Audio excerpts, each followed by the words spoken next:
नमस्कार मित्रांनो, आता आपण हॅवेल्स या कंपनीचा अभ्यास करूया. Havells India limited. ओके, ही company managing director is Qimat Rai Gupta. Okay, 16 manufacturing plants आहेत त्यांचे. आणि काय काय बनवते ही कंपनी? तर बेसिकली स्विच गिअर्स म्हणजे रिलेज किंवा MCBs. ओके, आपल्या घरामध्ये सर्किट ब्रेकर असतात ना, ट्रिप होण्यासाठी किंवा मोठ्या मोठ्या इलेक्ट्रिसिटी बॉक्सेसमध्ये जे सर्किट ब्रेकर असतात ते बनवते, त्याला स्विच गिअर्स म्हणतात. ओके, नंतर केबल्स नंतर लाईटिंग. ओके, आपण जे घरात लाईट्स वापरतो ते बनवते. नंतर इलेक्ट्रिसिटी काय म्हणायचं, कंझ्युमर गुड्स बनवते, म्हणजे fans, mixers, okay, may be coolers आणि अदर छोटे छोटे इक्विपमेंट असतात. आणि लॉईड AC ही पण या कंपनीची एक सबसिडरी आहे. Okay, air conditioning company Lloyds. Okay, तर सगळ्यात जास्त ही कंपनी स्विच गिअर बनवते. 36% कॉन्ट्रिब्युशन येतं स्विच गिअरमधनं येतं.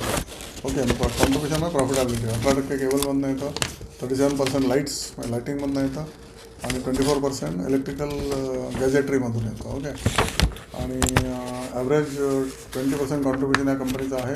EBITDA 10% आहे आणि PAT 10% आहे. Okay, profit after tax 10%. आणि ग्रोईंग कंपनी आहे, प्रचंड मोठ्या प्रमाणात त्याची ग्रोथ होते. ओके, सेल्स याचे झालेले आहेत बघा, 22,000 कोटी सेल्स झाले आहेत. आता या 2026चे रिझल्ट ऑलरेडी आलेले आहेत. 22,000 कोटी सेल्स, अनबिलिव्हेबल राईट, एका वर्षात. आणि हे होते 10,000 कोटी 2021ला. म्हणजे जवळजवळ दुप्पट झाले इन 5 इयर्स. ओके, मग 15% CAGR सेल्स वाढलेले आहेत. आणि प्रॉफिटसुद्धा नेट प्रॉफिट याचा 1,200 कोटी होता, तो आता 1,690 म्हणजे 1,700 कोटी झालेला आहे. ओके, नेट प्रॉफिट 15% नाही वाढलेला आहे. CAGR may it has grown by 13% CAGR. पण बेसिकली याचे डेटर्स डेज म्हणजे 13 डेज असतात फक्त. म्हणजे हे लोक मॅक्सिमम 13 दिवस क्रेडिट देतात. माल गेल्यानंतर 13 दिवसांनी त्यांना पैसे मिळतात. गेल्या वर्षी होतं 21 दिवस. ओके, इन्व्हेंटरी 71 दिवसाची आहे. ओके, आणि क्रेडिटर्स 47 दिवसांचे आहेत. म्हणजे ज्यांच्याकडनं माल घेतात रॉ मटेरियल त्यांना 47 दिवसात पैसे देतात, आणि ज्यांना माल देतात त्यांच्याकडनं 13 दिवसात पैसे घेतात. This is what is the finance. They are managing it very well. कळलं ना?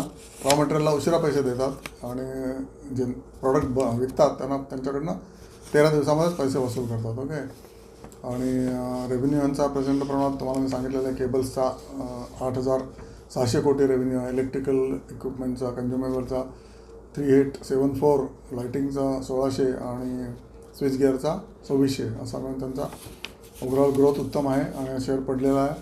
ओके, लो 1,180 आलेला होता. फ्रॉम 1,600 ते 1,180 प्रवास त्यांनी जवळजवळ 3-4 महिन्यात कंप्लीट केला. तसाच उलटा प्रवास पण कंप्लीट करेल. Maybe it will take another 1 year. पण हा शेअर सध्या घेण्यासारखा आहे. इराणची वॉरची अपॉर्च्युनिटी आहे, सगळ्या शेअरमध्ये अपॉर्च्युनिटी आहे. त्याच्यामुळे उत्तम शेअर हा हॅवेल्स इंडिया आहे. त्यामुळे हॅवेल्स इंडियाकडे लक्ष ठेवा. हा ₹1 शेअर आहे. ओके, फक्त. आणि ROE 19